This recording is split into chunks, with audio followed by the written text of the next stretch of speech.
All right, how's the light? Maybe dim it a little bit.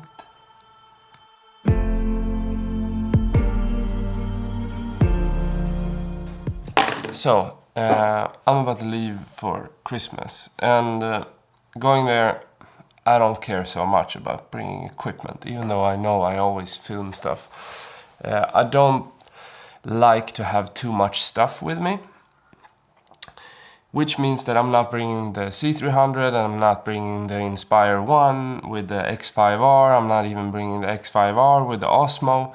I'm gonna go with a tiny kit, and I thought that would be interesting for you to see how I think about it, because this is basically a kit that anybody that's serious about filmmaking could probably afford this, at least if they have, you know, ambitions and have done it for a little bit of a time and want to go professional, for instance.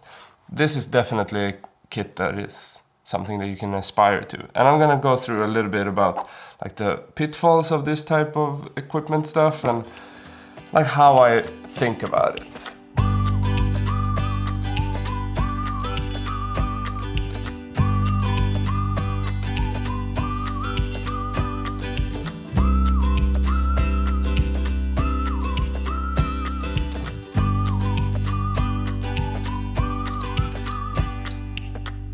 Yeah, so first off, GH5. Love this camera.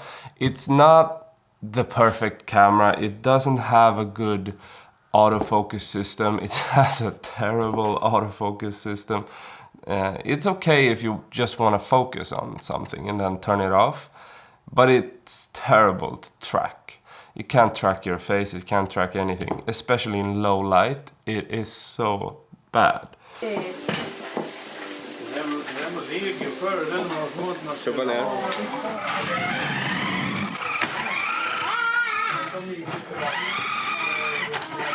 It's unpredictable, to say the least. So I don't like using this one in terms of autofocus. So I try to use autofocus in a way that I autofocus and then I turn it off. I've used this for a little bit of a time now, and the recent videos that's been coming out, they've been, as you've probably seen, unfocused. And that's because I've been trying it out and testing it and seeing what the autofocus can do and how much you can rely on it. And the conclusion is you cannot rely on it. So that's my short review of the GH5, and it's also a bit noisy. So if I want to go low light, I know that I need really low light sensitive lenses, which is why I want to bring this one. This is a SLR Magic. It's basically a T1.6. That's just a different way of measuring f-stops, which is a cinematic or cinema, I don't know, movie way of doing it, not still photography. So basically, low light sensitive. I'm not sure I'm gonna fit all this yet, so I'm gonna bring you on this packing journey with me. And then this is also SLR Magic. These are prime lenses. This is an amazing 2.1, 10mm, 12mm. Both are SLR Magic. I have a polarizer on this one, which is 77mm standard for DSLR, like EF lens size. So these two are my favorite prime lenses, but they are heavy. Like this one is almost as heavy as the camera, at least like half of the camera, basically. But then I also have these tiny lenses that pretty much anybody can afford. So 20mm from Panasonic. This is a versatile, like extra lens I usually carry. That's a pancake lens. I just want a tiny one that I can have. I rarely use this one. I used to have it on as a kit lens, but now I usually use the 15mm because it's pretty much too much telephoto. Or this is basically a normal maybe, or 50 maybe, if you compare it to a full frame. Should be around 50. So it's basically not the greatest all-round lens, while I think the 15 is basically around like a 35mm equivalent. I don't know the exact, but that's how you at least experience it in terms of where you're gonna use it. And a 35mm is more versatile because you can both shoot portraits and you can shoot environments easily.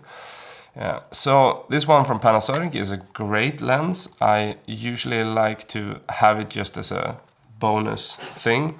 I want a fixed zoom telephoto lens with me. This is a 45mm, so on a mirrorless this is perfect if you want telephoto.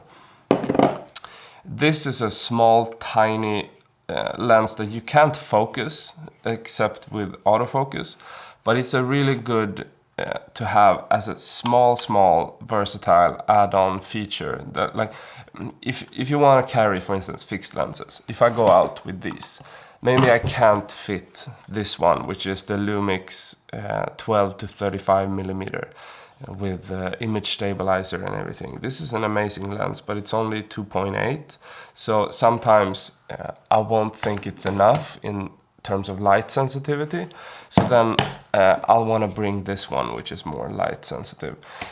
But this one is 10mm, which brings me a lot of depth of field and the wide range of scenery that I want to capture might come more in handy with this one, especially if you're doing vlogging. 10mm is really a perfect selfie mode if you want to bring in the environment in a different way. So the way I use this one is, for instance, if I can't carry this, because this is 12 to 32, so this is my go-to lens if I want to have a zoom that's in this range. But if I can't carry it, I'll go with this one, which is a tiny one that can fit in your pocket or whatever. And it has a stabilizer, I think, built in. That's why I would have bought it. Yeah, image stabilizer built in. So it uses this system in a better way to stabilize it handheld.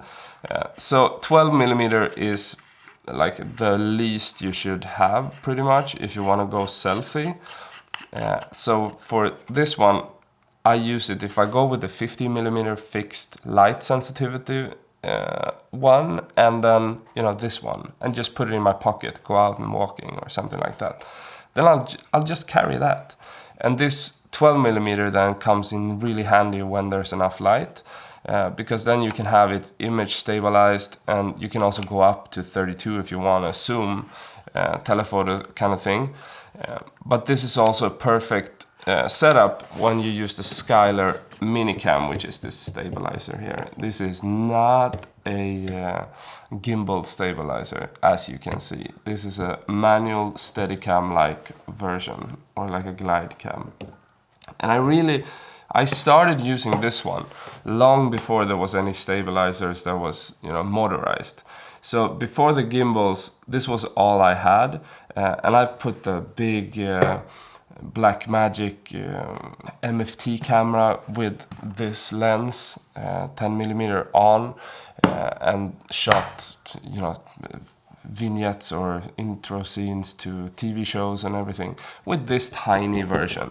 So it's not thing wrong with it, it's just that people have moved on. I have too moved on to the Ronin usually if I go on a production shoot that's more professional, or I use the X5R and the Osmo if I want it easily done, for instance. But the X5R with the Osmo is too noisy, so you can't use that to record sound. And the Ronin is, yeah, it's pretty big to pack and all that. This is tiny, it won't break, it can go anywhere. So I just bring that one, and then with the stabilized camera, it's perfect. It's perfect. You can go, you know, like that, selfie mode, or you can just go and do your shots or whatever. These two, they are pretty similar, the lenses, 15mm and this one, in terms of weight. So it's not a lot of you know, fiddling with the settings to get it to balance, because you have to balance it manually. So that's my thoughts on the lenses for the GH5. There are many more lenses. I own these, that's why I use them. There's plenty to go around. Of course, always bring ND filters. Like when I started DSLR shooting, I usually used the variable NDs. I still use them, but they are shit. Like in terms of the quality, the test you can do if you shoot, for instance, windshield that are old, or if you shoot in airplanes. If you see how there's like color deformations or there's color issues with you shooting out through the window, it's definitely your filter that you have in front of your lens that is the issue. And that happens in old windshields on cars and all that sort of thing. So these are not good if you're shooting that sort of stuff.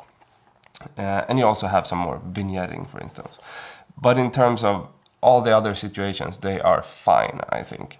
But I usually try to carry just a standard ND and then a variable one. Extra weights for the Skylar Minicam. That's just if I want to put this one on, which is basically my favorite vlogging lens. I have this set up, so I have it marked where my selfie mode is. So if I go handheld, I know that this is how far it is. I have that marked up on the lens, so it's not complicated to use a fixed prime. That's what I love about the fixed primes. They have the sharpness. They have so much more, you know, characteristics that I really are fond of in terms of like lens flares and all those things. Most of, like this one for instance, a lot of the stuff is removed in terms of like the artifacts or the nice quality of a good prime lens gets removed because of coatings and all that stuff on newer lenses. You won't get the flares in the same way. That is also the case when you use, for instance, filters like this one, the UV filters. If you use UV filters, be aware that that also removes flares. It could also bring flares in a weird way because you have like lens reflections, but usually it removes flaring, and sometimes you don't want that.